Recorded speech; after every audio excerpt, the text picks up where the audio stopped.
So, hello everybody, and today here I'm joined with my great co-host Eagle Eye Edit into the first official episode of the KerberosHQ. Well, as you know, we've been kind of hinting at this through our community post. I met Eagle Eye through some of his Jinroh content, and eventually we decided that we need to build upon the Jinroh community, so we decided to join together and actually start a podcast. So here it is after, 3 months of... Yeah, bro, like, you fucking went on, like, every side quest before we got to this shit. Yeah. I mean, I'm a bit of a perfectionist, so but just before we start, I know the artwork isn't finished yet, and I know the poses seem like we're standing still. I hoped that I did enough work just for the first episode, so as we go along, it's gonna get better. But before all of that, please, Eagle Eye, explain to the audience who you are. Oh, well, I'm Eagle Eye. I shitpost on the internet and make music occasionally. I'm planning on doing more music in the near future now that I just upgraded to the full version of FL Studio. But yeah, I've been kind of casually promoting Jinroh and the Kerberos saga for about 2.5 years now. Hell yeah. Yeah, basically I started out on TikTok promoting it. I probably, through all the Jinroh related posts I've gotten over the last 2 years, probably around 10 million views. So I like to think that I've, obviously exposed it to a lot of people that have watched and reviewed it. Because at the end of the day, I think there's not a lot of anime content that promotes the level of critical thinking and just the environment that this anime takes place in, where you're not given like the good guys and the bad guys, because at the end of the day there's no like definitive good guys in the Kerberos saga. It's a world of backstabbing and political discourse, and I think it's a great environment for people to take away, I guess, more realistic takes on how the world operates. Like, absolutely. There's not a lot of content these days. Yeah, absolutely. Like, I would agree that I'm not that big of an anime fan. I don't discourage people from watching it, but I don't have that much experience. I think I've only watched like 2 or 3 anime in like my whole quote-unquote career. But I would agree that Jinroh is one of those types of, I guess, shows or TV series or whatever you want to call it, that is the most realistic depiction of a situation they put the characters. Like, not to get ahead of ourselves here, but on a quick note, like, Jinroh is something that you cannot just easily watch. Like, you have to rewatch it and really think about all the intricate details that are in the movie. So I was really fascinated by you as a content creator who actually was inspired by that complexity and actually take it onto the online realm, which is really difficult. Like, in the modern times, you really see content creators who just take what's kind of popular and then either fetishize it or kind of speed it up in a way to just earn more credit without like actually putting in the work. And I think the Jinroh community is one of those rare gems that is a great basis for that realistic approach to social media. And what do I mean by that? I mean that the edits don't have to be overly positive or overly negative or have any sensorial types, but more so that it's in the heart of what we enjoy as people, like the complexity of it, because it's nobody's right and nobody's exactly wrong. But I'd say more accurately though, I'd call it the Kerberos saga community, because absolutely. Like red spectacles, straight thank you for like absolutely. Like, I think you're completely right there. It's my mistake because I've used to talking about Jinroh so much that I kind of discouraged the Kerberos saga. But yeah, definitely. But to get back to the whole point, I think it was great that we managed to pull together and actually pull something off like this podcast. Again, it's a long way to go, and I think we're going to have many more episodes if the setting is right. We're going to have Ted of all trades on too. He's a Warhammer creator primarily, but he also did a Jinroh cosplay a while back. We were supposed to have him on, but we fucking ghosted him for like 3 months because someone, like I said, had to do every NPC side quest in the world of Man, come on, you don't have to roast me that much with it, but yeah. Like, okay, long story short, I really wanted to do all the art and have it prepared, because we could have done this like podcast in a Discord call and just post the whole thing. But I personally think that would have done disservice to like Jinroh culture and Kerberos culture as a whole. And I know I'm not like some fucking king or however you want to call it of the Kerberos community, but I think if I'm doing something that I'm passionate towards, I want to do it properly, or at least show the dedication for it. And in this case, we kind of ghosted him for 3 months because I took a while to do art, because I am not a professional artist. So yeah. Well, you're learning, dude. I think you've definitely improved a lot from when I first like met you.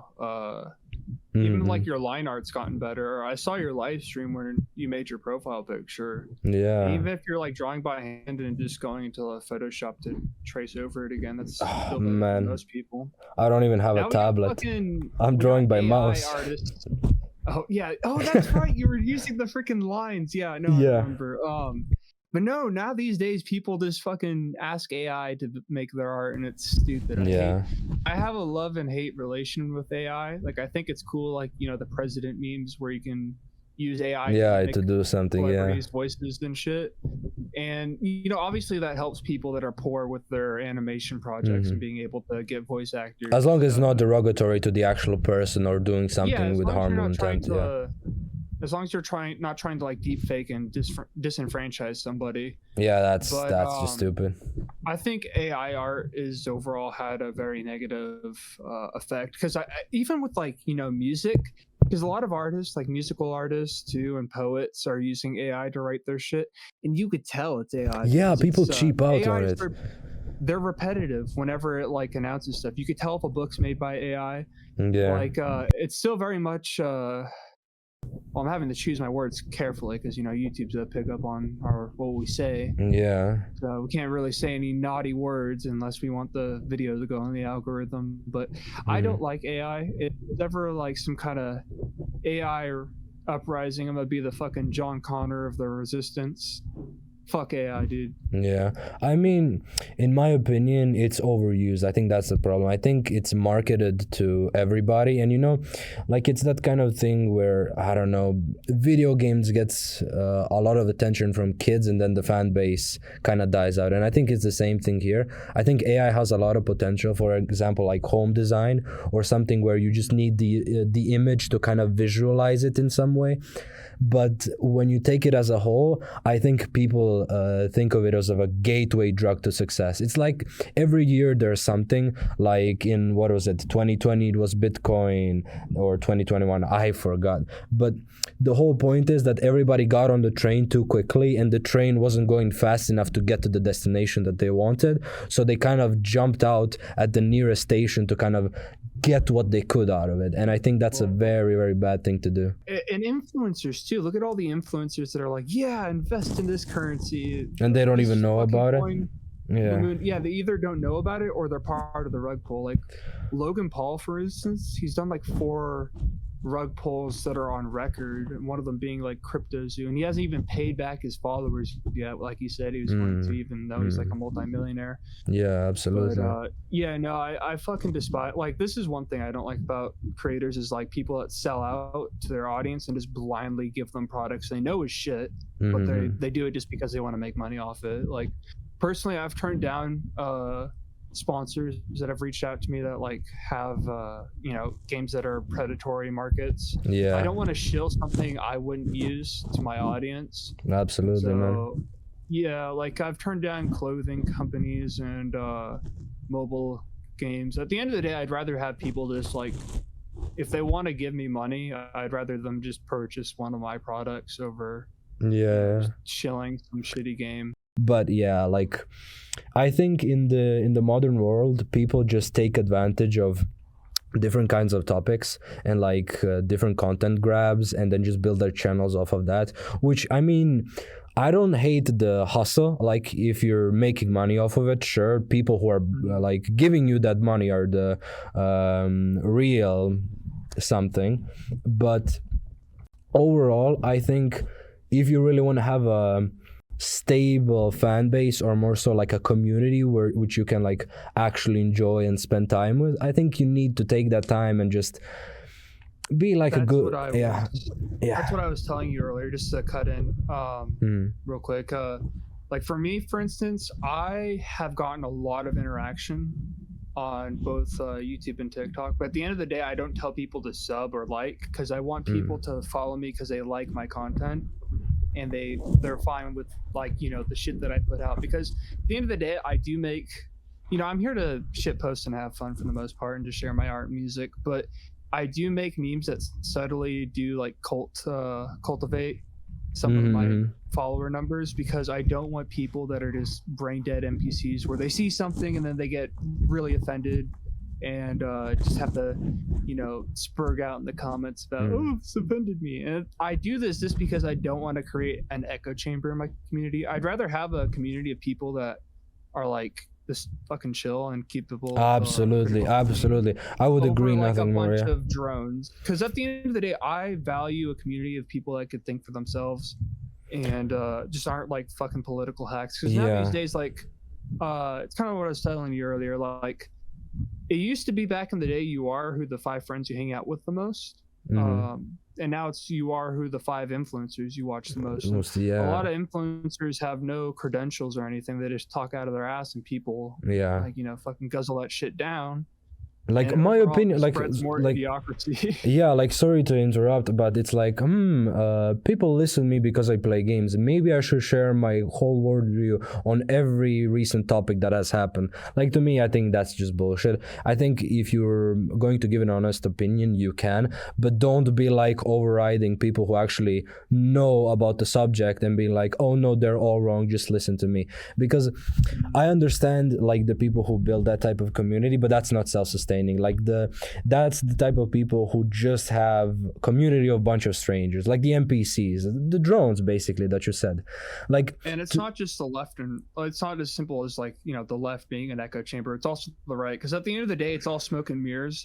Yeah, like it can be anything from games to politics to basically anything. But exactly. If you pander to one audience, you're replaceable at the end of the day. You have no value. You can get like 1 million views, 1 million subs, but eventually, like a year or two, you'll wash up. And you look at all these like people in the commentary community and, you know, other communities that don't cater to a niche audience, that just cater to the broader audience of like one political echo chamber or one, you know, game.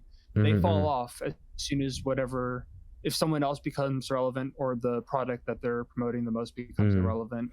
At the end of the day, you have no longevity on the internet without a loyal fan base. Any creator that just is honest with their audience and, you know, just has a good community, they build a community of just people that enjoy their content, their personality, or whatever art they promote. I mean, you can see them evolve. Like, it's not copy paste content. Like, even when you think about like low quality content, I don't think it's low quality. Like, so if you think about it, okay, let's actually dive into this. How do you define low quality content? Well, content itself isn't like a thing of how much you money put into it. That's what the quality of it is going to be. Like, you see like multi-billion-dollar corporations make movies that flop.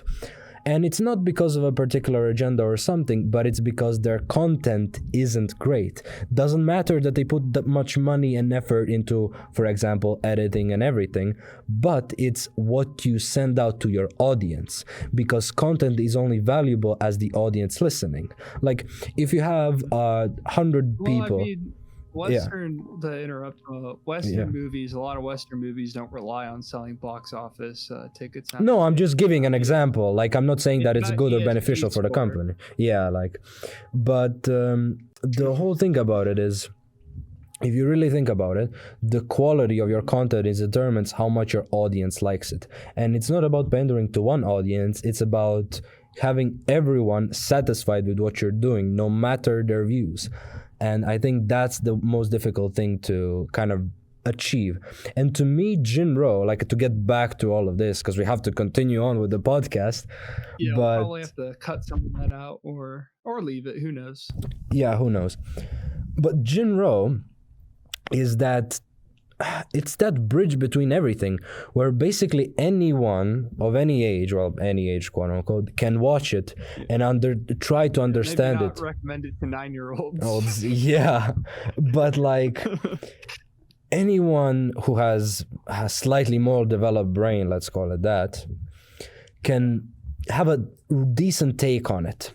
And it's not that their take is going to be right or wrong, but it's more so how they interpret the events that happened. And the special thing about it is, I think Jinroh accomplishes something that many films don't. It doesn't feel like it's pushing a narrative, and I don't mean narrative in the sense of that it has an overarching message, but more so that the actions of the characters inside it aren't predetermined, like, oh, they will have to die in this section just because of this. No, they feel, there's no good news. Yeah, like they feel natural, they feel like regular people, and it doesn't mean that they're like a symbol of good or bad. It just means that the people who have been writing this really know what they're doing, because it doesn't feel like character has been put into the story to fit some sort of role. It means that the story was built because the character is complex enough to support that type of story, to relate to the person who's watching it. So I think it's really brilliantly done. But let me get your thoughts on it. Okay, so like I was saying, when I've promoted this anime to like over 10 million people, at least on TikTok alone. By the way, congrats, man. Like, congrats. Thanks, man. You know, honestly, I'm able to do this basically full time. I have a part-time job and this social media gig. Like, just the fact that I have a loyal audience that watches my content, like, you know, he's impressive. Me. Yeah, it just goes to show, if you have a loyal audience, you don't have to have 1 million subs. In fact, I probably make more than some channels with 1 million subs. But not to toot my own horn, I don't mean to sound egotistical, but going to what you were saying about people being able to take away different things from the anime. When I was making these videos, the cool thing about TikTok is you could stitch videos. So people can like play the first 30 seconds and tag your video, and then they can like respond to it. I got people from both political sides of the spectrum, from like liberals that I would say I don't agree with most of their politics, to people on the right that I wouldn't agree with their politics exactly. Like, and then obviously like moderates. My point being is there was people from all different types of like, you know, backgrounds and beliefs, and I probably got like around 20 stitches or something that I can remember. I've gotten even more duets, but basically people were able to give their honest opinion on it, and it was nice. It's always nice to see people like just come together on a common topic and be able to just utilize critical thinking and take away separate things, and then you can just kind of compare what you took away. And maybe some people didn't notice something in the first time they watched it, and they're able to share that, and then you go back and watch it. But I think that, I mean, there was one downside, because obviously, and this is what we were going to talk about, like, we have Kerberos soldier you know, profile pictures, but we're very far from far right, or like we're very anti-authoritarianism. Yeah, it's like communism. We can get into that later, absolutely. Later, yeah. But yeah, go on. I got harassed by Antifa and these far leftists for about 5 months. In 2022 alone, I got 21 strikes on TikTok. Yeah, that's, and mind you, my account didn't get taken down, because I was able to like talk to TikTok representatives and be like, hey guys, I'm not trying to promote fascism here. I'm trying to just give my take on our honest anime. And most of the time I'd get the strikes cleared. And there's obviously it was kind of annoying at the end of the day, because I don't care if people like, you know, call me names or whatever. At the end of the day, you know, I'm used to it. I post fucking anime memes on the internet. Like, naturally people are gonna like have negative opinions automatically just from the niche I'm in. But still, canceling somebody's lively work just because of a profile picture is outrageous. When they fuck with your income. And the funny thing is, I was just simply saying this anime promotes critical thinking. I did not give any, like, I didn't push any narrative of like, you should side with you know, this faction or this faction. The creator, like, way. just to say it open, like, people think because of the design it's far right, but the creator is like pro-democracy in the pro-democracy movement of Japan. Like, I don't understand. Yeah, it was the pro-democracy student movement in Japan and you see the riots at the beginning. They're very reminiscent of actual protests that took place in Japan. And we could get into this another time. I actually pay attention to Asian politics. I find them to be quite interesting because it's a lot like Western politics, believe it or not. Like, people think if they go to Japan, it's a view of just like the enemies, like, oh, it's going to be so much fun and shit. No. The East has still gotta deal with paperwork, man. Still gotta deal with taxes. They still got their own. They got their own little problems as much as the West does, but they also have some cool things there. But I think it's very interesting to study kind of like the politics between the Asian countries. But going back to like the pro-democracy movement, the creator is very much like not pro-authoritarianism. Like, the content he promotes is it's not saying be far right or whatever. It definitely, if you watch you'd have to watch the videos and the films, because there's 3 live action. Yeah, well, and then there's anime and then manga and radio stations. To me, it's like the most surprising thing how people just connect it to politics, because if you think about it, you can draw it back to like the specific helmet designs and like car designs, but I think Jinroh as a whole has the least amount of political content in it, and this is strange to say because there's a lot of lines and conclusions you can come about, but at the surface, or kind of the main point of Jinroh, is more so about the personal experience between people in different sorts of systems. But it's not really a showcase of why it works or why it doesn't work. It's more like an experiment test. Like, if you put people in this situation, how would they react and what's the ethical and moral consequence of that? But yeah, also like to kind of get back on track on like where did you find Jinroh? Because I always find it interesting that I found it through some like obscure edits on YouTube, not really edits but just clips of it, and found the armor interesting. But what's your take on that? Like, where did you find it? I found it originally like at the end of I think it was at the end of somewhere in 2020. I found it originally through an edit, and then there's this music artist that I'm subbed to that used it in one of his music videos called Mox. It's called Demon Brigade. And the funny thing is, he had like these like the whole gimmick of it was like, there was the Kerberos soldiers, and then there was he added like succubus anime girls into it. For people who don't know, including me, what is a succubus? You don't know what a succubus is? It comes from... Man, I'm sorry. I'm just not into anime that much. Alright. No, it's not an anime. It's an actual fucking demon. Okay, succubus. Can you explain that to the audience? Okay, so... I'm surprised, dude. You're a Christian. You don't know what a succubus is. No, man. No, they're demons that essentially... feed off the soul of men that they sexually seduce into. So like a mermaid, basically, something along those lines. Siren. No, they take they're called semen demons. They take your seed and then you die. A lot of people don't know that. It's a one-way fucking trip, dude. It ain't worth it. And at the end of the day, it may look good on the outside, but it's still a fucking demon. Yeah, it feels that's just marketed to incels. You look at the comment section though, everyone's just like, the only sexy thing I saw in this video was the armor. Hell yeah. Yeah, Mox makes some good music. I don't really like all of his music videos, but I think that he makes some real good fucking music. He put his content aside. To interrupt you, but there's like a good saying for that. Do not be afraid to cite a bad author if the line is good. I forget by who that is, but I remember it. It's a really good quote. And like one gem you can take, but you don't have to judge a person by all of his mistakes. But exactly. No, you can take away certain things. I know some people think about that with like my content, for instance, because I definitely use like, animes that some animes I've watched admittedly do have fan service in them. I won't like sugarcoat it like Azrael Lane, which definitely has gotten more fan service over the last few years for those who play it. Like I don't know. They're catering. They know what sells at the end of the day, and they're I mean, they're making the money. there to make the money, so that's basically it. Yeah, Exactly. you can't blame them. And I really do like the devs because they do listen to the community. A lot of game devs don't do that Mhm. these days.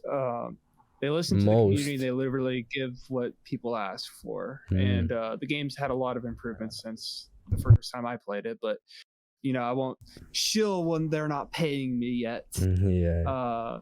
But my point being is, like, obviously some people subscribe to me don't subscribe for that. They like my more based content. Mhm. And that's kind of like I respect that definitely, and I do like having people of different opinions in my audience. I have you've been in my Discord before. You got Unfortunately, yeah.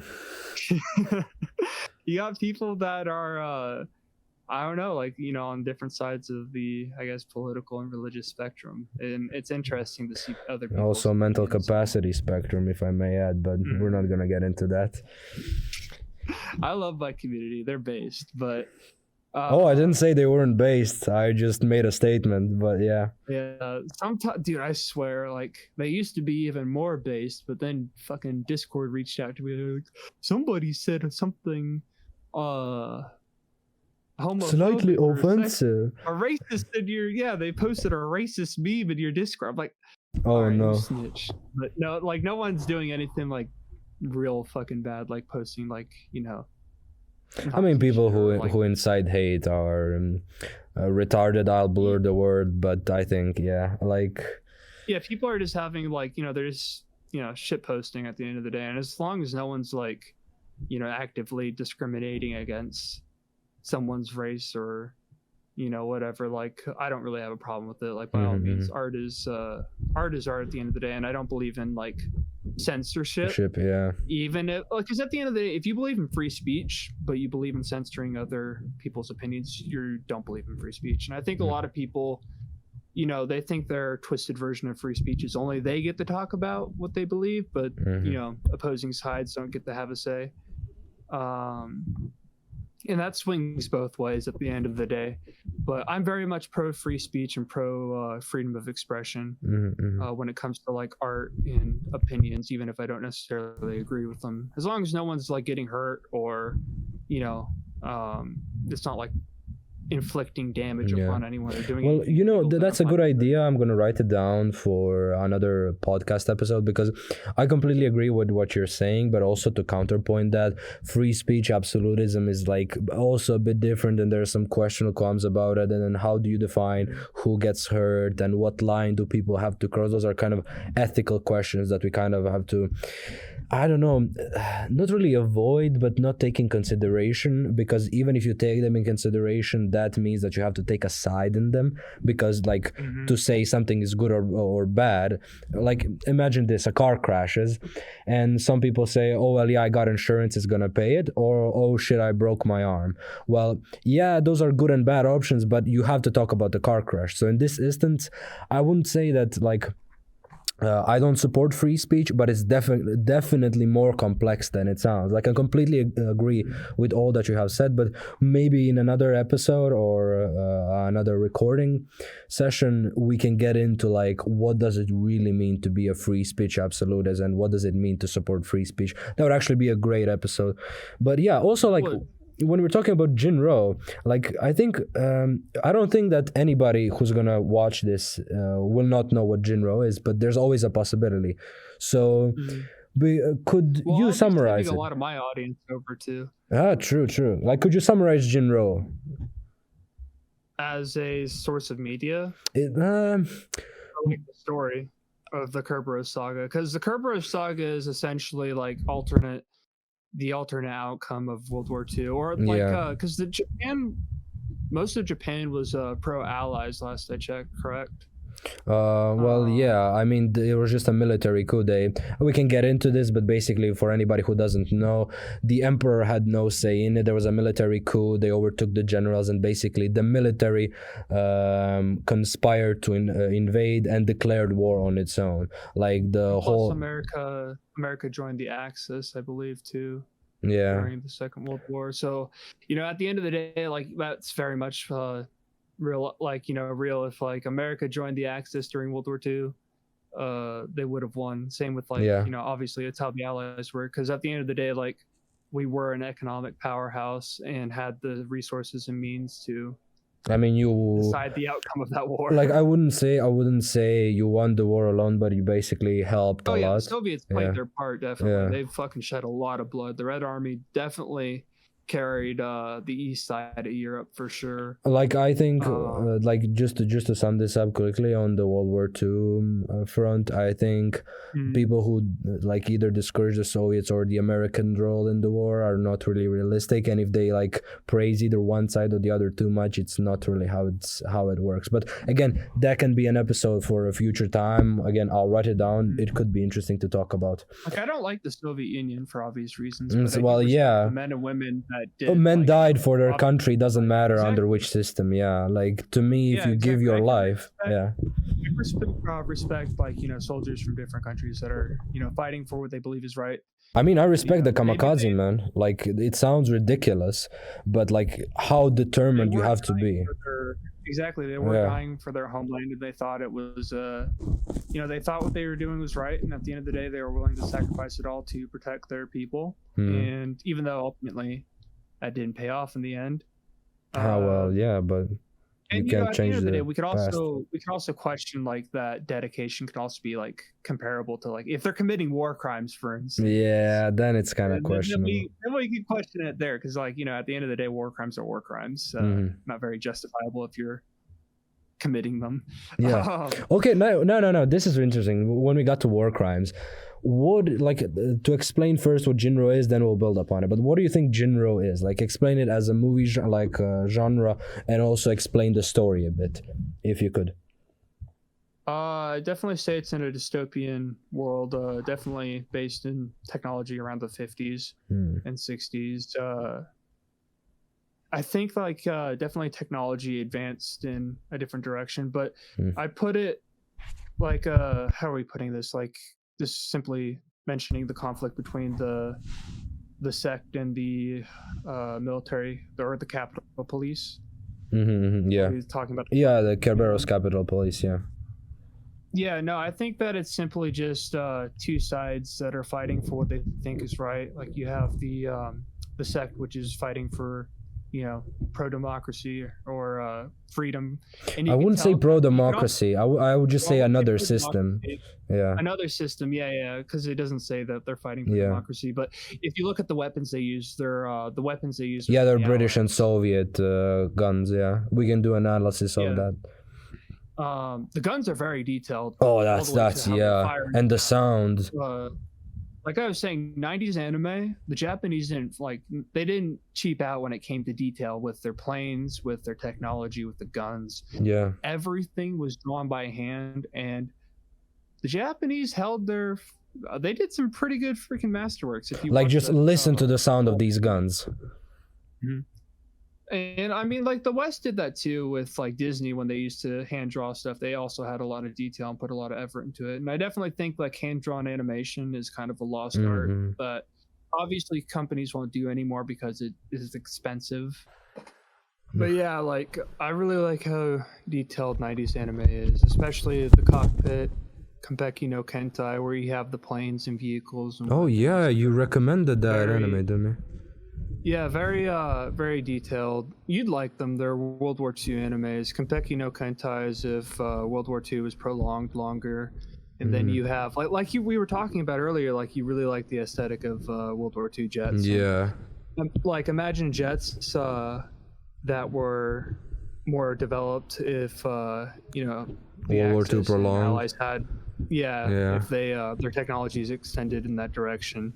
And then the cockpit is anime on the Axis viewpoint of the war, with one episode being dedicated to a ace in the Luftwaffe, and another one's dedicated to a kamikaze pilot, and the last one's dedicated to these two Japanese soldiers that are trying to defend the island at the end of the war. Interesting. Like self-aware. They're self-aware that they've already lost. And they're just they're self-aware they already lost, and they're just trying to survive. Well, damn, like that's then a recommendation for me and both for the audience, because I'm guessing they might enjoy that as well. Because like a hot take, and a really hot take, I would actually like it that if World War II had prolonged, and not that it, like, sure, it went differently because it couldn't prolong for much more, like the Soviets would have pushed, or like the Germany already collapsed, but in a sense they that had no resources either. They were making that cool shit they had in their blueprints. Yeah, but like if they actually made more technological advancement on both sides, because I'm happy with nuclear, like nuclear energy is really good. Technically speaking, they did Operation Paperclip and Overcast. I mean, yeah, they kind of snuggled in those rockets. At least that's what we did. Not to mention, I don't know exactly what they called the one for the Japanese scientists. But we the unit 731. Yeah, the things we learned in science class. And then you used on Vietnamese, or on the Koreans and the Vietnamese, I think. That was kind of fun. No, the Japanese used they used anyone. Live the people. Japanese, I believe. Mm-mm. Yeah, but it's kind of funny. You learn that stuff in high school and stuff, like how long it takes for a human to die from certain circumstances, and it's like, those aren't estimates. The Japanese shared perfected that experiment. Yeah, no, the Japanese shared those reports, and a lot of war criminals got pardoned and died happily ever after in the States and Argentina and quite literally everywhere. Anyone that could get their hands on those scientists at the end of the war, it's kind of like candy for a lot of countries. Well, actually that's kind of fascinating, because when you talk about like Jinroh kind of resembles that idea where there is no like ideologically driven history or events. It's more so like which government or which power group can get the most advantageous thing, no matter the consequences. And I wouldn't say not consequences, but more so like prior history to things. Because if you think about the whole setting where there's like a terrorist group and riots are going on, I think I want to come back to the part where you said like it's a dystopia. I don't think it is. I think it can't be a dystopia. I wouldn't call it a utopia with the I wouldn't call it a utopia, but it's not a dystopia, because in dystopia everything's bad. And I think Jinroh also does a very great part of showing like just general people living, because I think in Jinroh every scene means something, and there's a lot of scenes when they just show normal people or like middle class people in a contrast to like people who are starving, but also show that there is possibility like the middle class and higher class areas of the city, but a lot of it is poverty, because when you have authoritarian regimes, so most of the communities are living in poverty. That's just how you look at it under fascist regimes, communist regimes. Sure, there's some people having fun, but most of the people are suffering and dirt poor. Yeah, absolutely. But I mean, also at the same time, like Jinroh is a clear take on the situations that humans get into and how do they react in those environments. Because as you said in the beginning, it's like a bunch of backstabbing and political addressment, but I think it's also a call to like who we really are and what choices do we make that shape us. Because if you think about it, nature. Yeah, like what is nature to us? Because humans shape nature, but not every human has the capability to like change the fabric, like the substrata of the whole world. Like you can't just go and change everything. But like I said earlier, there's two classes of people that differentiate the rich from poor and well off from not well off, and that is leaders and followers. And at the end of the day, 90% of the world is their followers, whether they like it or not. They're only capable of working for someone else or following someone else. But for leaders, they're able to inspire populations and overall change the course of history and kind of write their own little story, I guess. But at the end of the day, not everyone has what it takes. And I think to be a leader. Yeah, I think that's shown in Jinroh. Like I think that's shown in Jinroh the best, because if you really think about it, a lot of followers and people that take initiative. Yeah, exactly. And I think that contrast is so brutal. That's why they call it the Wolf Brigade. Well, some like low drops if you haven't watched Jinroh yet, but the secret detachment of the Capitol Police organization, which is called the Wolf Brigade, which is technically a rogue organization that doesn't abide by the conventional rules of the power structure that they've set in, and that's why they play a very big role in the ending of things. I mean, we could spoil the movie, we don't have to, but I don't think that's a topic for this discussion. I think in here we're just mostly setting up what the podcast is about, and that's why we're kind of varying a lot in topics and we're going all over the place. I think we should make a dedicated episode or two, like deconstructing Jin-Roh and our personal thoughts of all the scenes and how the movie goes, because if we were really to dig into that right now, I think it would take us like 2-3 hours, and I think it's best that we just introduce and then see if any of you guys do actually care enough to stick around, and then after that maybe we can go into more diverse topics like World War II and the political discussions. But yeah, I think Jinroh is a great start. I'll definitely try posting like an episode on my channel as well. Absolutely. To see if people are interested, because I think if we do get a little something going here, like obviously we could branch out onto other topics.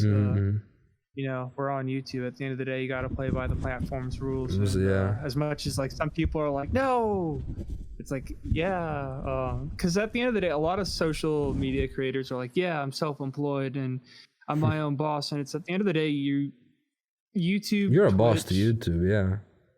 Yeah, they're your boss. You got to play by the rules at the end of the day. As much as I like to make jokes making fun of the feds, like the you know, like the CIA and the but when you cross the line, exactly, because you still need to play by the rules, otherwise you do get deplatformed. Then at the end of the day, if you get strictly sent to Rumble and Odyssey, you can't make money on those platforms unless you have a signed contract. So you got to play by the rules at the end of the day. I know a lot of people don't like that, but would you rather it is what it is, and then we can't make stuff anymore? But still, to get on with it, I think what people miss, or like YouTube in general, well, people are the kind of the catalyst for YouTube taking action, especially in like these minor topics. But I think the design and aesthetic of Jinroh is really special. Like I want to have my takes on it, but I want to hear what you think about it. Like just the kind of the intricate design and the place that the story has been put usually is like kind of infringing upon difficult topics to talk about on YouTube, if anyone catches my drift. But I think story as a whole and design doesn't have to do anything with the atrocities that happen. But what do you think about that? Well, yeah, like I said, we could talk about these topics, and I mean, obviously some people will look at us and the fact that we're covering these topics, the fact that we have Kerberos filters as our profile pictures, like they'll automatically get a bad impression unless they watch the whole thing. And even then, they're going, like, depending on who they are, who they follow, they might be a bit more brainwashed and incapable of picking up on the fact that, no, we're not pushing fascism or any kind of negative agenda that promotes hate or whatever. We're just simply trying to promote content. Free thinkers. Promotes critical thinking. Yeah, like I want people to, at the end of the day, like I said, we're here to have fun. At the end of the day, that's what content creation is all about. Just having fun on the internet, enjoying what you're doing. That's what should all be about. But you can't party all the time. I like to implement content into my, posts that sometimes make people think.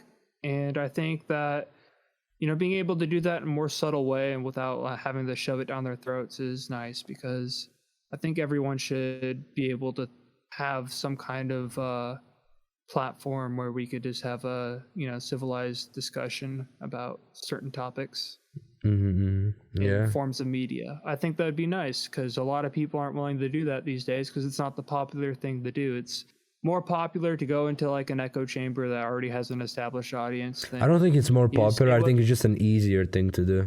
Or easier thing to do. Definitely it's more lucrative, but you can only do that for so long. Like I said earlier, like eventually you will be replaced. And like we were saying earlier with like Moist Critical, and we were talking about Asmongold, and Markiplier, PewDiePie, all these really big creators. they're I mean, authentic. They do their own thing and they say what they want, and that's why they've been able to last this long. Yeah, but it's not just about creators. It's about people as well. Because if you think about, you have a choice either to be in an echo chamber or like explore other ideas. And in my opinion, it's really easy to just stick in an echo chamber. Nobody challenges your views. You're always right. But to me, that kind of life is shallow. To me, knowing that I'm always right is an unsettling idea. And people say, "Oh well, that's just bullshit to say." Like you always like a part of you that's right. And yes, I like when I know something in a conversation. But here's the thing: if you go in an argument or some kind of talk with somebody and you are always right, you don't get anything from that conversation. Yes, you change another person's view, but ultimately you learn nothing from it. Like the gain of it is zero. Maybe you can change somebody's life, like tell them go work out, eat more healthy, and that's all good. And sometimes it's beneficial, but in most of the cases, when you're talking about philosophical ideas, you can't always be 100% right. And I think Jinroh is a great symbology of that. Yeah. So being able to be around other people and with different opinions, even if you don't agree with them, it could help you gain social skills that can overall open new doors and new opportunities by making these connections. And who knows, it could pay off. You could get a good job. You could make a connection with someone that's able to help you out later down the life, or you're able to help them.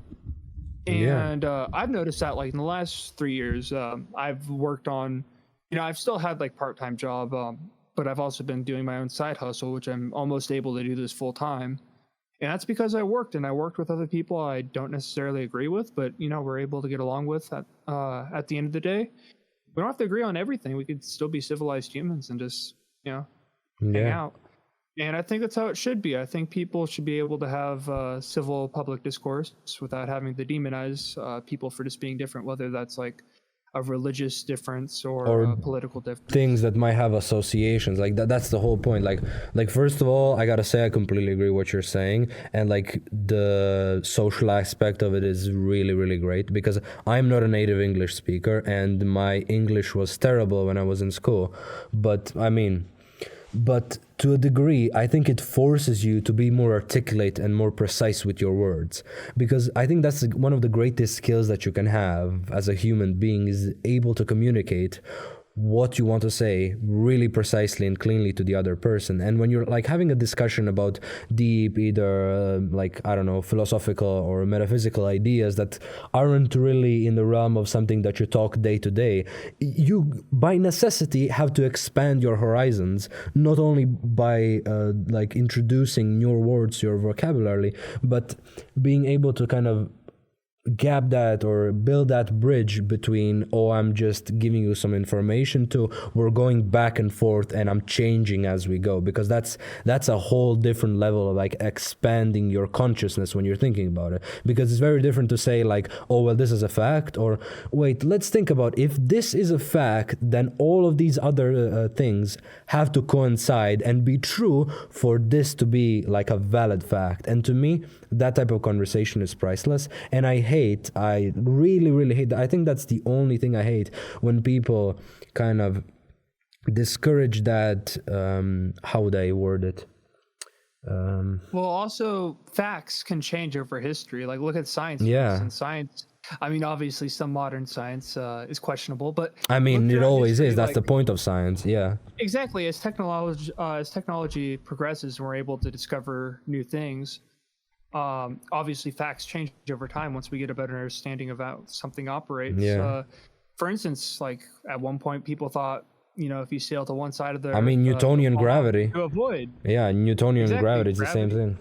But all these aspects had to be discovered by someone, and then throughout history, as soon as people developed and built upon. Yeah, that's the whole point of it. Conduct new experiments or improve upon certain devices, like new facts were made. And at the end of the day, I think as a species, we should definitely progress into... That's our greatest gift. Yeah, that's our greatest gift.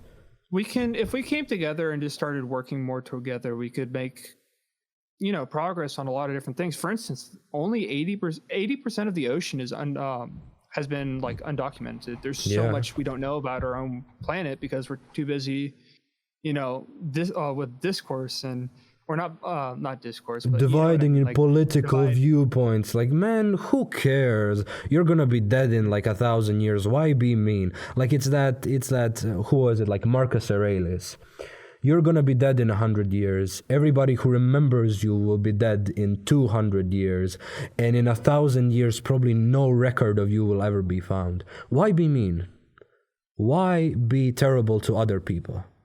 That's like the way I live life personally. This is funny coming from people with, like, all what people could deem alt-right death squad profile pictures, but honestly, treating people how you want to be treated and just living by the golden rule, like, that's just the way to live life personally. Because even though, don't get me wrong, people are assholes in the real world, but that's just life. You're going to come across bad things, but don't just automatically, because you have bad interactions with like a certain group of people, or I wouldn't say bad interactions, but bad perceptions as well, because people like people perceive what they want to see. Like, it's that thing, if I don't know, it was like some American not a governor but a mayor who dressed up as a what's called a homeless person. Nobody noticed him. Why? Because people don't want to see a mayor dressed up as a homeless person. Like, they don't think about it. And I think that's the biggest point. Like, people see what they want to see, and they kind of discourage like expanding their viewpoints. And I think Jinroh, like, to get back to it, is really a diamond in a sea of trash, like one diamond in a sea of sand, because Jinroh has that aesthetic of, yes, like, it has like correlations with the Stahlhelm, like the I think it is the M42 version, if I'm being specific, and the whole design aesthetic. And if you see in the riot scenes, they have those like special cars. I think it's the Sonderkraftfahrzeug. Prototype of the MG42, like it came after probably, but like, talking about the cars, I think in the military scene, where there's like one scene where you can see the Capitol Police organization in mass, where they're not wearing armor. They have those Sonderkraftfahrzeug, I think it's 250/1, like half tracks. I could be wrong on the specifics, I'm gonna look it up, but it's just, to me, I don't judge it just because it has that aesthetic to it. Like, for example, if it had Soviet equipment, like, who cares? Like, the thing that you said about like the set supporting democracy and having like allied weapons, is we don't know if it's supporting democracy, but the whole point is, like, you don't have to judge it. For example, it has some Soviet weapons. That doesn't mean that they're communist.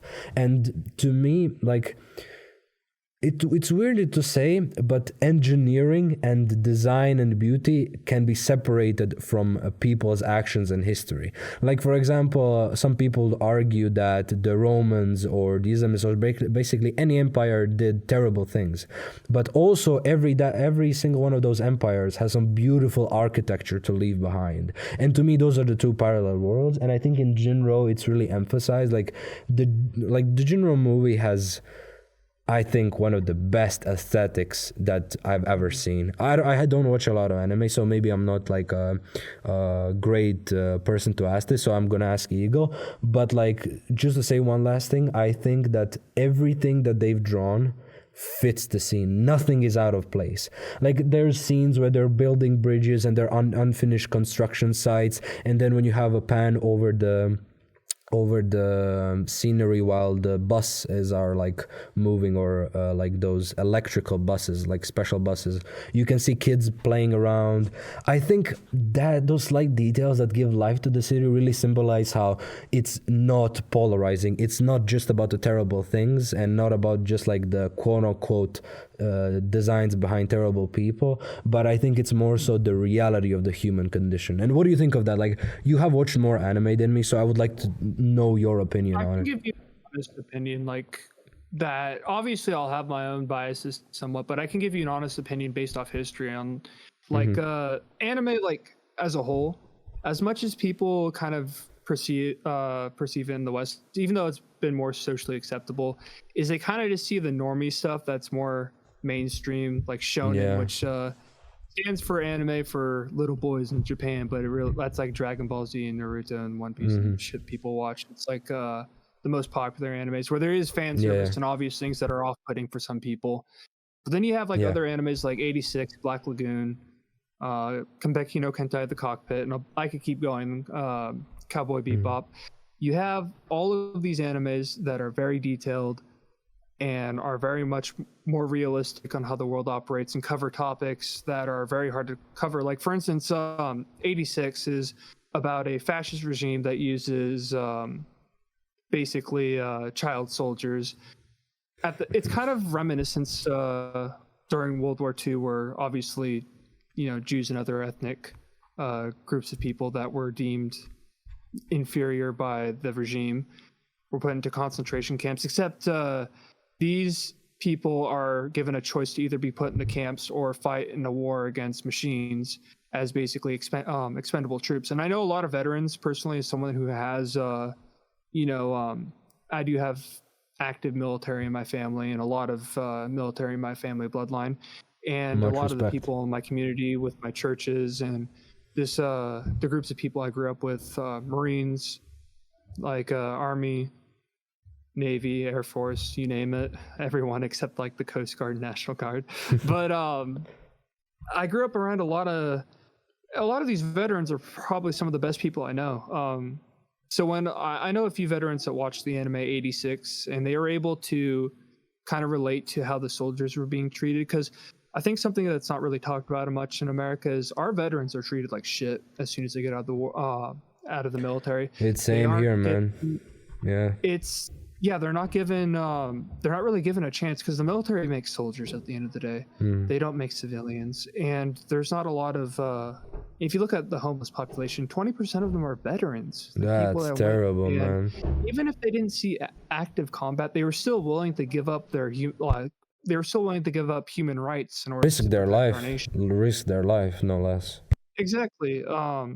So I think that veterans kind of like, at least the perception that I had, I talked to a South Korean recently. Apparently there was this Western YouTuber that covered militaries and the benefits that countries have. Apparently South Korea is supposed to guarantee a job as soon as you exit the military. That's but great. He said that it was different. Yeah, I'm not sure.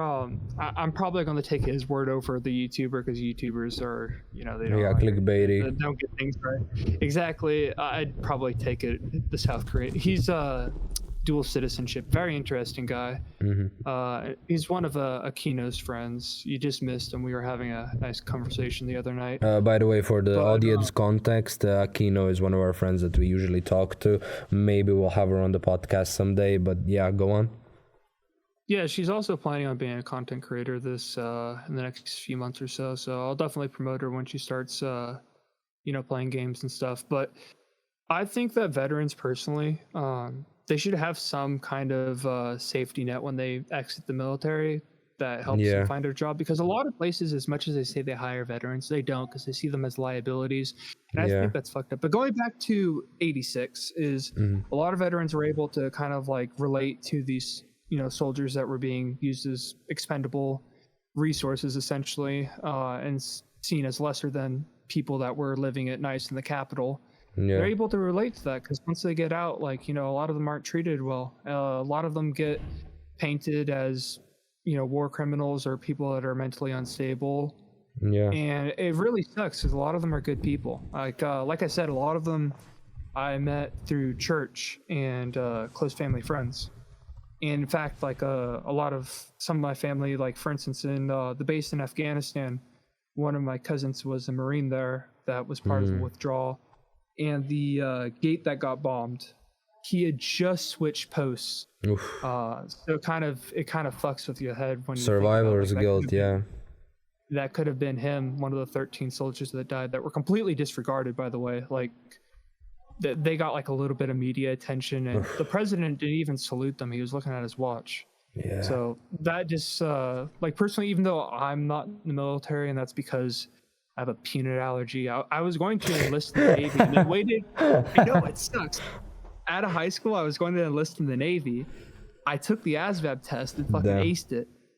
And the Navy guy's just like, damn, dude, you did a good job. So let's start talking. Oh, wait, do you have any allergies? I'm like, yeah, I'm allergic to peanuts. He's like, ah, Damn. come Damn, back if no you get over way. that allergy. No And way. then, like, oh, shit. My guy But, got cheated out of the military because of a peanut allergy. Not to like. No, it's like, what is the fucking Taliban or ISIS gonna do? Launch practical peanuts at ships? Damn. Like, man, all I wanted to do was be on like an aircraft carrier or something, or just be on like like some kind of destroyer cruiser or anything. I just wanted to shoot big guns, man, and I got robbed. Yeah, no way. But, Over a peanut allergy. I know, dude. It's like, well, I guess. Wait for the Third World War to start. I don't think allergies are gonna matter much. In hindsight, it's probably a good thing because I've been given another opportunity that overall I'm probably going to be able to progress further if I did join the military and did get the skills that. Still great, man. But you know, it is kind of ironic. Oh, funny, but yeah. I had so many people, like I had Marine recruiters, Air Force recruiters that were like, because in high school I was taking programming classes and a lot of classes that would be useful if I did join the military. So I did have some recruiters that came to my programming class and interviewed me and another student that were like top of the class, and they're like, "Hey, you'd be a good asset if you joined our branch." I mean, just learn to fly drones. Literally, that's the modern warfare, basically. Like they make joysticks more similar to fucking. They make it like games. Yeah. They put you in a black box for 10 hours and you fly a drone around. Man, and get paid for that shit. Holy. And not only that, like imagine this, okay, a bit of dark humor, but like your scoreboard is actually like in real world. Like when you do stuff, it's like etched into stone, man. Like you don't have to be like I got a positive KD. Vietnam undefeated. Sitting in a box all day just shooting missiles. I mean, what happened to your friend? God damn. Scoreboard.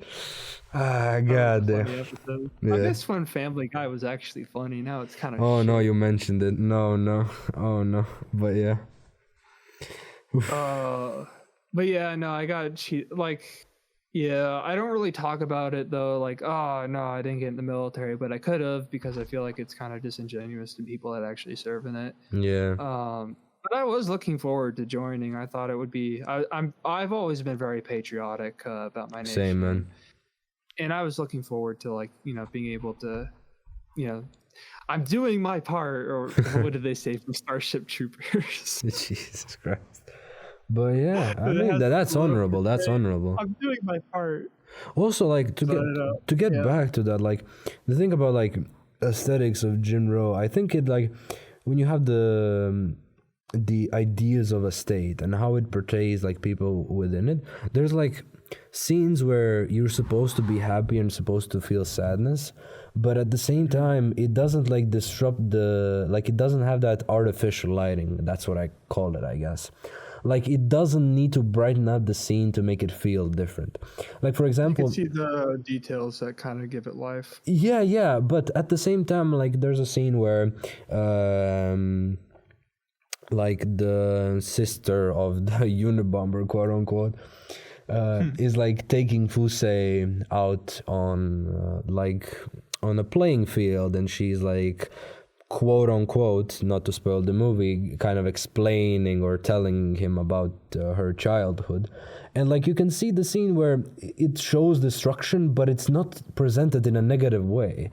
It's like there's like a corner building that got destroyed and nobody noticed until it was gone. And it's like that's the thing that you should be sad about. But in the movie, they don't have to break anything to kind of like show it in your face. It's just kind of like slightly over there, but still meaningful enough if you think about it. And also the scenes when they're on top on that like kind of like building, like a circus or a festival, whatever it is. But I kind of feel like it's integrated well enough where it's not like a separate area of the movie. Like they don't have to add artificial lighting to it to make it feel different. It is just how it is. Like the scene doesn't make the characters, but more so characters make the scene. And like I know this is kind of like, oh well, every movie kind of does that, but no, not really. If you really think about it, most movies like either make it dimmer or artificially do something. But in Jinroh, literally everything feels like if you just cut out the characters and have it, it's like a normal picture. It's like nothing special there unless you have the people, and that's really symbolic to me. Like, what do you think about that, like, design choice? Like, I think definitely there's a lot of scenic storytelling based off the environments where you look at these certain scenes and, Yeah, like you were saying, beautiful. destroyed buildings, or for instance, the fair that they're in is actually like lore accurate to. I mean, obviously it's based in Japan, but Lore accurate. there actually are events just like that. But the fact that it's a little bit more empty compared to like how those festive holidays are, because they're usually very more community oriented. At least I remember seeing one that was like that in Black Lagoon, when two of the characters were revisiting Japan from But I think that it was kind of interesting to see that, because it's like during the day people are probably working and more busy, and it's also like, I guess maybe kind of acknowledging the fact that like a lot of the population probably isn't on that side of the city where it's cleaner, more upper middle class. Because you look at the different areas of the scenes. A lot of the city is in poverty, and kind of like you could tell the difference between the buildings and the streets. Like, if you really think about it, if society is developed enough, they wouldn't have those types of like small boats out in the river. Maybe like some traditional cities have, but when you think of a metropolitan area, you wouldn't see that. But in Jinroh, they don't hide it away, and I think that's kind of interesting that every shot has symbology to it. And I'm not saying this like, oh well, it's like that I forget the name of the test, but where you have black ink and then you see something. Like, it's really not like that. But when you think about it, everything is connecting to the larger scene. Like, either on a more how do I say, like, literal level, where you have the scenes of like the wolves behind the glass in the museum, like the replicas of animals. Rokchef or something like that for the ink. That test. Yeah, my friend had a bearded dragon. They do like this ink thing with Rokchef or something like that. Let me look. Yeah, but like, it's either like really directly with those like scenes with or it's like Rorschach or something like that. Yeah. Obviously, I'm butchering the name because But it's been a while okay. since I've heard of it. Like, obviously it's really direct with those like wolves in the museum with behind the glass, but also it's like indirect with, we're talking about like the boat or the kids playing, or like some shots of just like slightly fancy-ish cars moving around. I think it all kind of ties together very nicely. But yeah, like, I think, like, I was gonna ask like the theme of Jinroh and everything, but I guess we kind of went over it, like, didn't we? Yeah. Like, I think we probably could start to close out this episode, because we don't want to take too long. Absolutely. But definitely, I can reach out to Ted of All Trades for the next episode, see if he's still interested 3 months later. But again, just for, I guess, a few last things or a few last questions, what does Jinroh mean to you personally? I think that it's an anime that promotes critical thinking. I really like the aesthetic of it. And I think definitely as the Kerberos saga of a whole, I think it's very unique. And yeah, I think it's a good, solid film. And I think it's a good, solid, like, even the series. And if you look at the soundtrack from the Red Spectacles, like, they've been on the right. Like, this is, it's beautiful. It's top notch, yeah. There's no other words for it. I know, like, it's not for everyone, obviously, because not everyone likes content based in realism, which is understandable, because we live in a very interesting times, hard times, you could say, where like people do want some kind of escapism, whether that's through media or video games. It's just important that you realize, like, you got to stay grounded sometimes in reality. Yeah. And I think, like, for instance, our phones, social media, and all of this new propaganda that our generation has been exposed to, that previous generations weren't exposed to, like this level of propaganda, it's starting to kind of mold people to being more of a doomer mindset, kind of losing hope in society, and then they look for new forms of escapism, whether it is video games and certain sources of media. Not saying that there's a bad thing to, like, obviously take some downtime and maybe watch your favorite film or play a game.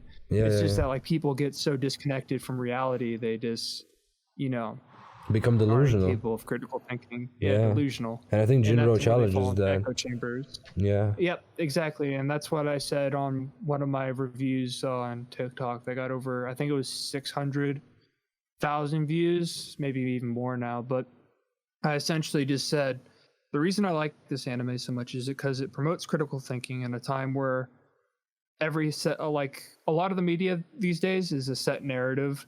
You're told who's the good guys, who's the bad guys. And Hollywood basically makes the same script for every single movie. They have like 5 scripts and they just put it in a different wrapper every time. And there's nothing really original anymore. And I think promoting films or content that comes out that has this level of critical thinking but isn't holding your hand, I think that is imperative. Jinroh is definitely not holding your hand. People in our generation that are already like watching media, I think it's important that sometimes they watch stuff like this in order to keep them grounded in reality. Not to say like you can't watch an isekai or something like that where it's like, fantasy adventure like Lord of the Rings or something, or like, it looks like a fun world to be a part of if you were, but obviously there should be some content where you stay grounded in reality. Like I grew up watching history documentaries. Same.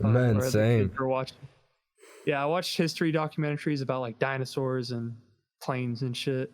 But I also watched like SpongeBob and stuff, but it wasn't just like simply just cartoons all the time. I actually really liked educating myself as a kid. Absolutely. I still love documentaries to this day. Like it's kind of hard to find any good documentaries, but when I was a kid, like I watched a lot of like history, anything from science, space, really anything was kind of more appealing to me than just pure cartoons. But like to get back to that like critical thinking, like Jinroh really doesn't hold your hand. Like I watched it like what, given all the editing I've done and everything, and the fact that I'm building the suit, like I guess maybe 15 to 20 times, like detailed, watched it over, and I still find stuff to admire and like little details that have been sprinkled on. Like the ending shocked me the first time.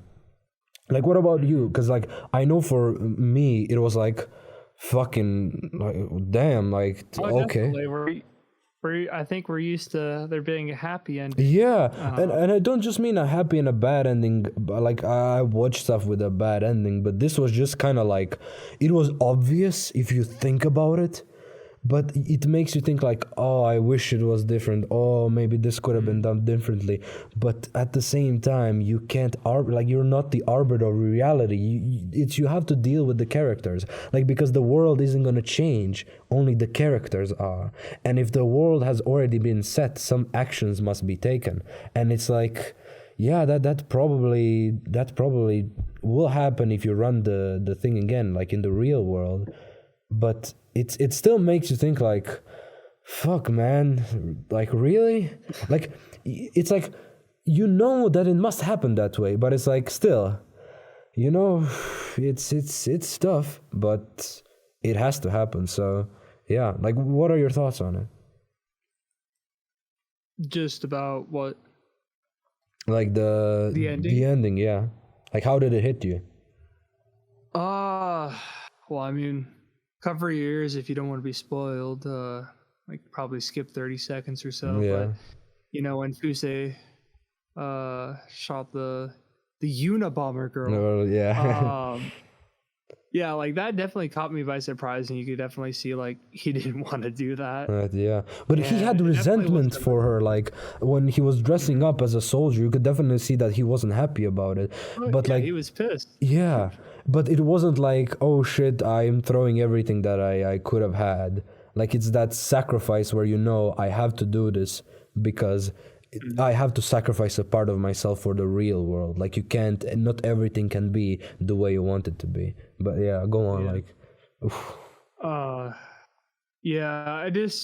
What could I say? I heard that there's a second film in production right now for the Kerberos saga. Yeah, that is interesting. I don't know either, but I hope it's an anime. I really hope it's a part 2 for Jinroh instead of like being a new because the remake or not the remake, The the Korean reboot, one is shit. I Korean don't one like is, it. like, I don't like it. the action scenes are pretty fucking cool. Koreans are really good at action scenes in movies, but they totally butchered the story ending and the entirely. Like, story, yeah, just makes making no it so it sense. was North Korea and South Korea like reunification or something like. And then you know the reason why they like in the live action why or the Korean remake, you know why they have the masks on? Why? It's because they wanted to hide their face from the media after committing a war crime. They went into this school where they thought that there was terrorists, and they ended up shooting a. You have to watch the scene, dude. It's comical, but they ended up shooting a bunch of like high school girls with, you know, short skirts and assets. We'll say that. Yeah, they just committed a war crime. Yeah, but that's like stupid on so many levels. Like if you're conducting a military. They have to wear the masks. Yeah, they have to wear the masks because they don't want anyone recognizing them. That's just so stupid. You could literally have a regular mask and it'll be okay. Like, it's man, yeah, you know, it just makes no sense. Like they try to fit, like. See, that's exactly what I'm saying. They try to fit Jinroh a narrative. They try to make the characters be something for the purpose of the story. They didn't make characters to be characters. They made characters. Not to mention the technology is off too. Yeah, but like they're using MG42s and like modern times. World War II arm. Yeah, like no, this is like borderline future too. I'd say it's probably like 2030, 2050. I mean, like, even if it is. Yeah, they're using all this advanced shit, and I don't know. It's very disingenuous to the source material, but the creator said he approved of it. I think maybe he was being nice. I don't know. I think he didn't want to battle with it. Yeah. At the end of the day, it's his artwork. You know, and definitely we could be grateful that he's willing to let people, you know, obviously use the Kerberos design. I mean, just to quickly sprinkle it on for everybody who doesn't know, I am actually in the process of making the real armor out of steel and making it as functional as possible. And that includes not perfectly everything that is in the movie, but I'll try to make it bullet resistant and we'll see how it goes. But I'm hoping that the creator will actually allow us to do that because of copyright, of course, and I don't want to make anything like too kind of shady. So like even the artwork that I wanted to mention is like gathered from like screenshots and analyzing footage and then like putting it together, because I don't want to be like, oh well, this is all my art. And by the way, the knight character I made mine a little bit more unique to make it look like if you look at my like my version, especially like my old profile picture where it wasn't a chibi, I tried to make it look a little bit more modern, so I had my own little spin on it. Just so it wasn't like, obviously it's inspired directly, but it's not exactly like. Yeah, but still, gotta give credit to the designer, and I think like the Korean adaptation looks clanky in my opinion. Like they don't have the same feel as the anime steel ones. Like it just feels like they're moving in plastic, and like sure some. Like for the anime. Yeah, like they can like say, oh, it's some high tech stuff. More detail. What? Red Spectacles. It was the first installment of the Kerberos saga. Film. It originally started as a like a radio show where they just talked about it on the radio, and then manga.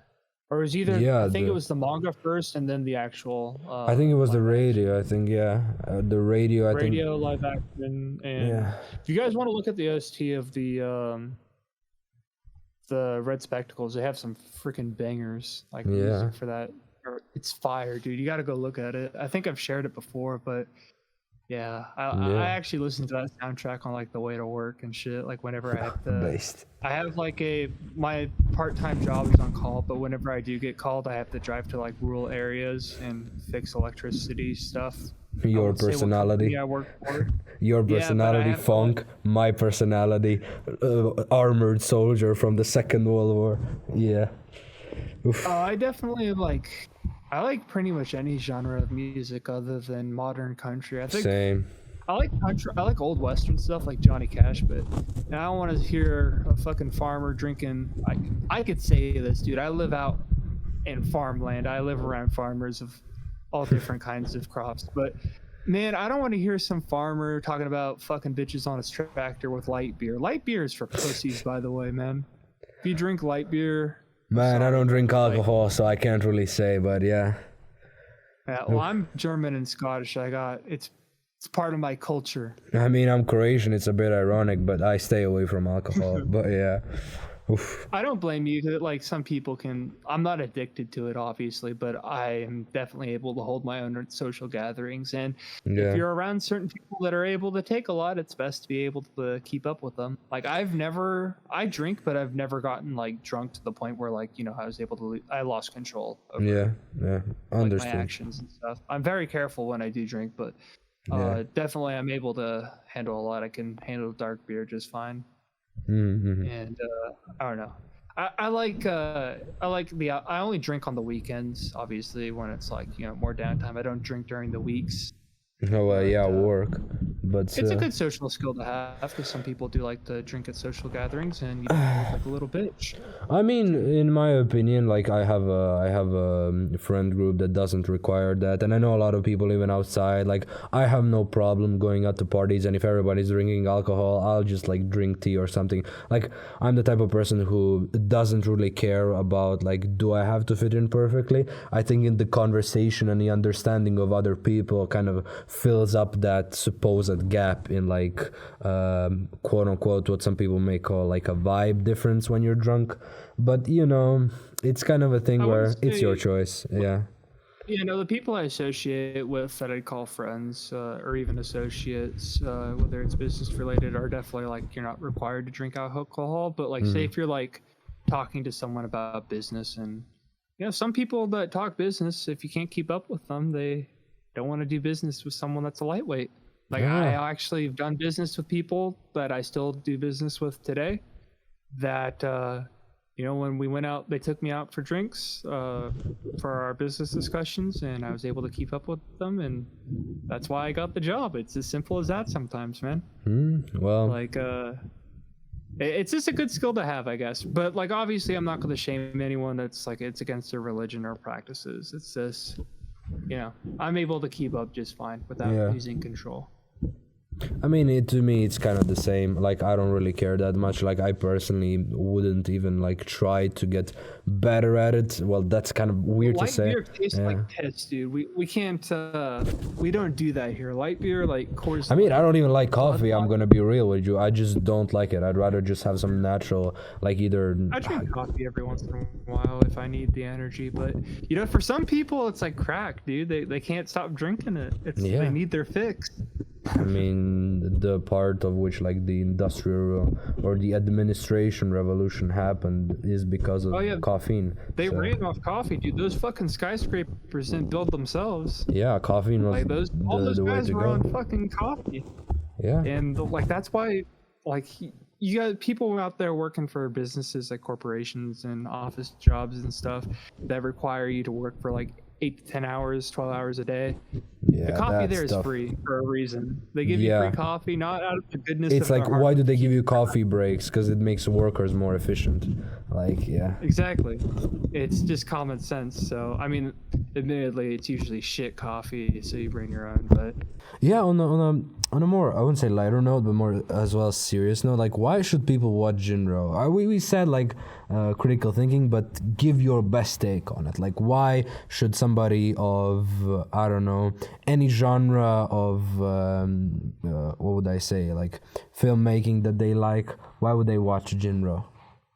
Well, critical thinking aside, it is a beautiful, detailed work of art. And I think there's just a lot you could take away. I think we've discussed this enough, but, you know, just to, you know, home in on the point, yeah. Critical thinking, it's very detailed. You're not going to pick up on everything the first time you watch it. And I think it's just a good source of media that's based in reality. And I'm more than willing to give you guys know if you're in my community. I know probably quite a few of you are. You guys know I like to promote anime here and there that promotes critical thinking and is more based in reality, whether it is Black Lagoon, Konbeki no Kentai, The Cockpit, Studio Ghibli films, like all kinds of stuff, really. Like, it's good to watch these things. I think it's just healthy media to consume when there's so much junk out there.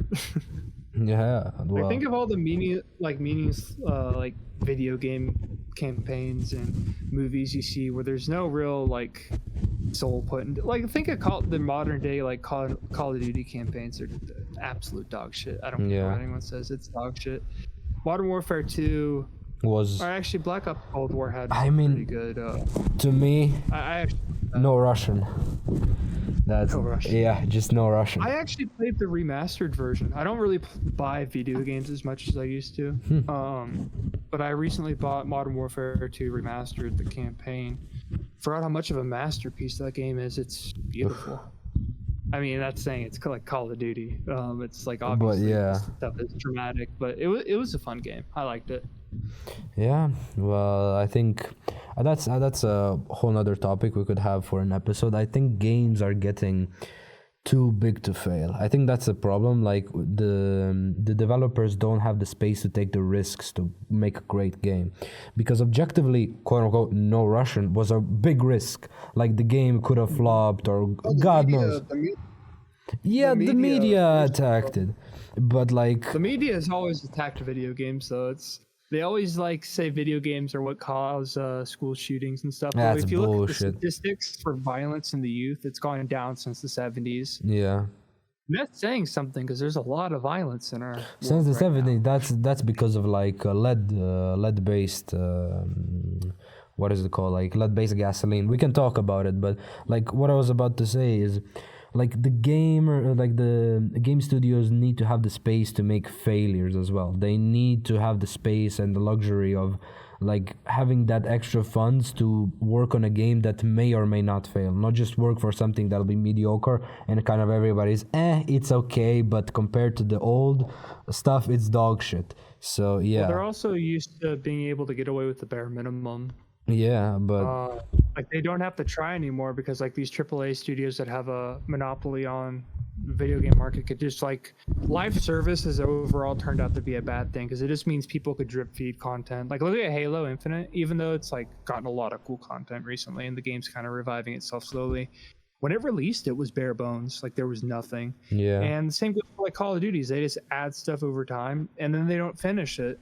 Yeah, They because just they have to abandon work for the on next it. thing, and Yeah. then boom, wasted $60 because they didn't deliver.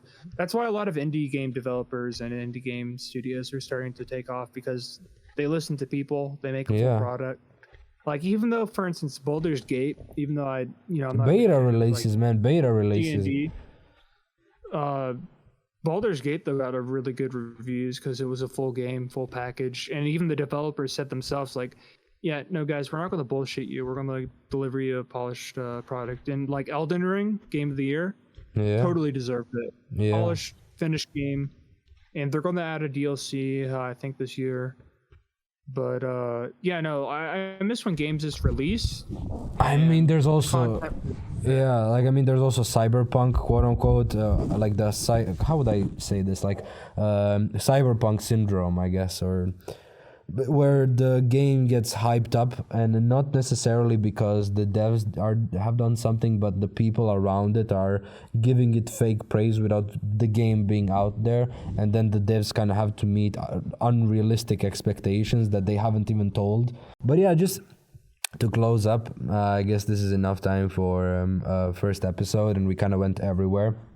But then again, as I've said, the first episode is supposed to be for us to show what are we going to do in future episodes and what we're going to focus on. So yeah, we talked a lot about Jinroh, but we also like diverge into a bunch of different topics, which I'm glad we did, and we're going to put as many of them as we can. But to say, like, here both of us have, I guess, a bit of fun to kind of explore ideas and to think about what's coming up next in this world, and to turn back on some of the history and discuss some of the events there and the interesting stuff that I guess two normal human beings can discuss. But also at the same time, we want to kind of dedicate our channels to, or at least my channel, Ask Confirmation of Eagle, to building a central community that has faith in each other. I think that's the most important thing that you have to have in a community. I Is definitely faith. recommend you doing that. That's why I've been helping you so much. Like, it's free of charge, by the way. I'm pretty sure a lot of gurus would have charged you like hundreds of dollars by now. But Man, I helped you with learning wanna... Blender. Don't pull that card on me. I helped you as well. Yeah, you helped me as well, but I did pay for Blender classes right now that I'm taking. But no, you definitely helped me a lot when I was first learning Blender. But I want to see you succeed, and that's why I'll continue giving you free Much advice appreciated, and man. whatnot. And that's why I was commissioning you for making that robot I was talking about earlier. I just made a new robot design based off of Fallout Assault. Leaks, pre-leaks, guys. Oof. No, I ain't releasing the blueprints. I'm gonna release it on Patreon.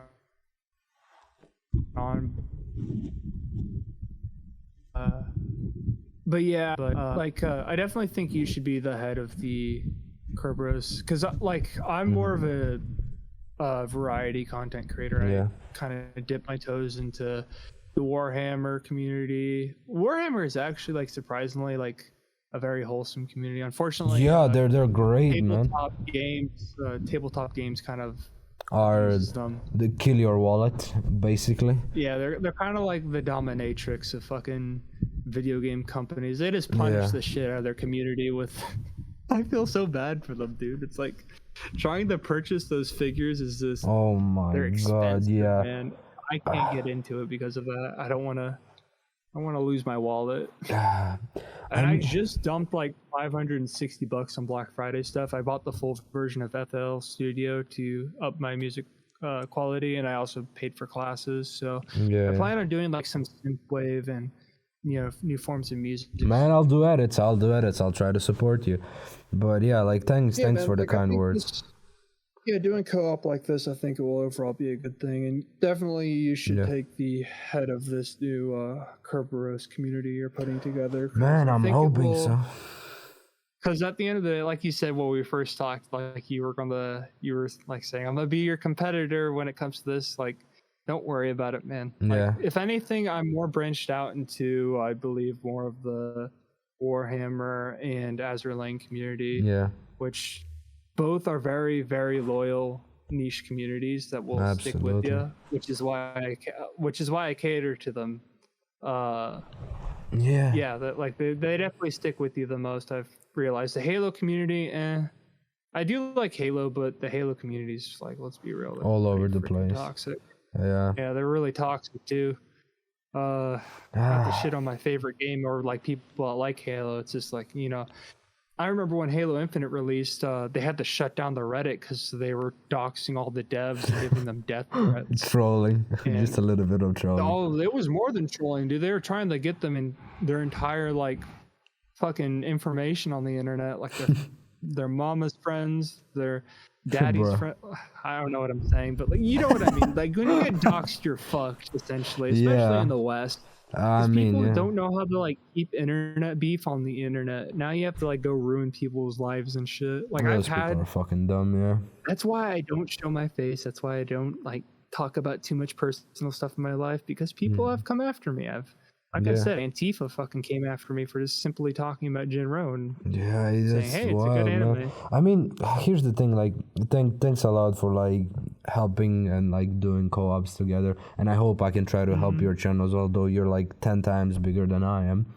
But the thing is it's not so much taking charge, but I want to consolidate it, because I feel there's a lot of frustration, at least on my end, where there's a huge demand for Jinroh content, but there's very little updates. It's just some art here and there which people post, and they aren't really connected to each other, and some of it isn't even that good quality. Not saying that my content is extra good quality, but I really try my best, and again, that's why it took so long to do all of this, and I hope to build up on it in the future. So the whole thing about being competitors is technically but at the same time I'm really glad that I kind of reached out, because it gave wind to me, or you kind of helped me out with that really a lot. And I'm hoping that when I gather a more solidified Jinroh community, I can lend some of that help back, even though you may be even bigger than that, or whatever happens in the future. I would just like to kind of integrate all of the fan base for Jinroh into one congruent thing that could be used for good. And I know, like, with great power comes great responsibility, but I'm more so talking not about like taking charge, more so just like nudging it in the right direction, like to kind of escape that how would I say, like the cancel culture, to avoid Jinroh fans as being ostracized, to show their appreciation for the anime just because of this. Like, if and I don't want to sound like I don't know, a victim or something, but if I have to sacrifice some of my I wouldn't say personal freedoms, but like to show my face, to really be scrutinized, for other people to be able to say, yeah, I'm behind him, I'm willing to do that. And I don't ask anything from the people to like, you don't have to fucking pay $60 to be in my community. All I ask is just be genuine, be honest, and try to help other people. Like, help yourself first, get yourself ready, and then help other people. And I think if really everyone did that, world would be like 10 times better. So like, I'm really, really glad that I found you, because, you know, with people on the internet, it's hit and miss. And I think you and I, like, kind of clicked instantly when it comes to like almost all topics. If you think about it, we still have diverging viewpoints, which is like nice and interesting, and it's always good. Like, if I'm talking to a clone of myself, what's the point talking? But like, at the same time, thanks for everything, man. And I think in the future we're gonna be doing more of these if they succeed, and I hope they do. And I know it's a bit long form content, but I hope people find it interesting. So yeah, do you have any couple words to end it off?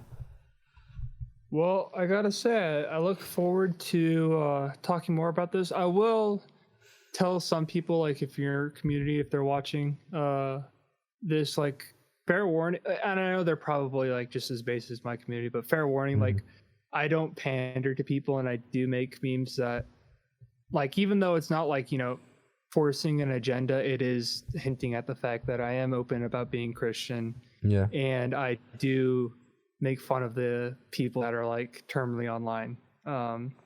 So I mean, if you're very one-sided, you're probably not going to like me, and that's okay. You don't have to. I'm not going to pretend like everyone has to like me on the internet. In fact, I don't want that. I'd rather just have people that can take a joke and just be chill, I guess. I So mean, if that's you can come check me out, or, you know, I don't know. I'd rather just build my community just organically, because that usually counts for longevity. But yeah, man, I know like some of the people in my community like you. I know Rig likes you. I know, like, obviously Aquino and some other people that like. They're great people, though. They're really great people. Right. I've had like long conversations with Rig. He's an interesting character, but we like also clicked. Like, we have really different like viewpoints on some stuff, but we managed to find common ground. Aquino is also great. Yeah. You don't get to talk to people like them though as much. Yeah, that's so unfortunate. Like, I love that when somebody's just so radically different. Yeah.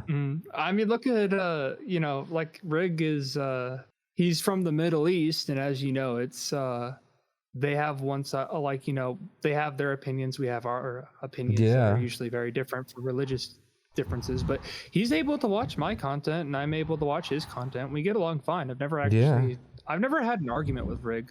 If anything, we get along just fine. So I mean, I wouldn't say arguments are bad. Like, I had arguments with him, but it's more like a discussion type of thing. Like, people think argumenting is bad. Like, not a fight, like not a conflict. Yeah.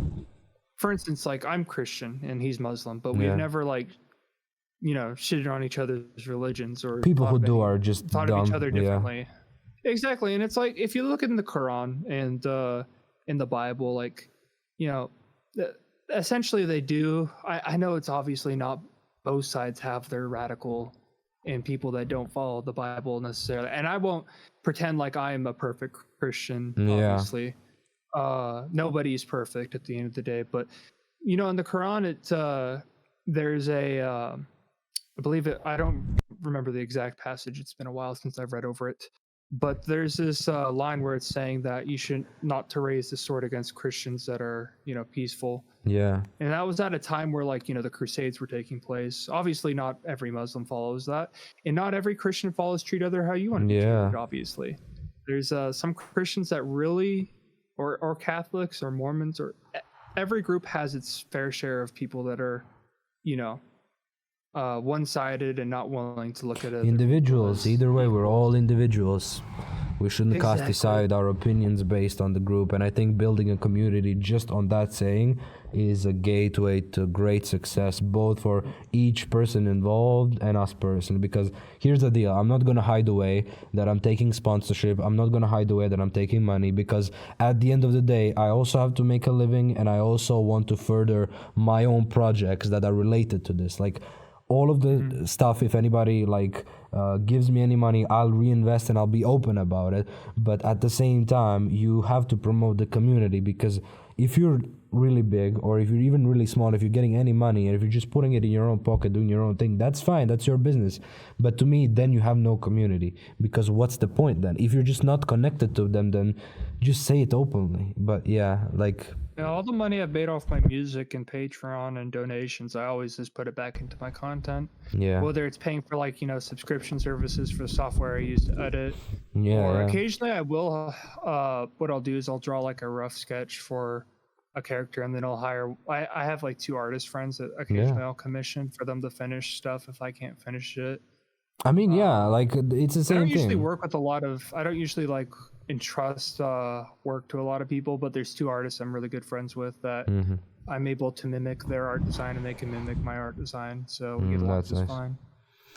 And ironically, I met them on I met one of them in college, and I met another one on Twitter. I go on Twitter every blue moon, once a month. So it was kind of nice getting to meet. It's one of X them actually. You should learn the names X, properly. Yeah, whatever. It's Twitter. It's, even though things have changed on that platform, in my opinion, it's still a platform where people get away with just posting the most degenerate, horrible things. I don't want to. Because it's overrepresentation of mentally people. Yeah. Mentally ill. I like to have an opinion, thinking there's hope for humanity, and then I look at that, I'm like, these people aren't going anywhere in life. But it's too late. Yeah, the thought I want to end this on, the hope for humanity, and that you have to have a hope for your community. The fact that I met you, and the fact that we're talking about this together on a podcast, makes a great experience. And all the terrible stuff that you see online is foreshadowed by your personal experience that you have with other people. May they be in real life or online, but it's always more positive than it is negative. Because negative is always going to be around, but I think if we have faith, we can pull through it. And if we're being honest, we can at least, at minimum, avoid the catastrophes of life. So yeah, I think that would be a good way to end it. And yeah, thanks, man, for again being on the podcast. And we'll have some more episodes the other day. I have a bunch of stuff written down for ideas, anywhere from World War II to discussing Jinroh in detail, scene by scene. So there's a lot of ideas. But yeah, so we could also talk about other things, like the concept of critical thinking, I guess, if that's something. Yeah, there's also free speech that I've written down as well that we've been mentioning. Yeah, or other animes too that are from the absolutely 90s. Yeah, good recommendations. Yeah. But yeah, I guess that's it. Any final takes? And I guess we're done for the first episode. Yeah, man. It was a good talk, as always. Yeah.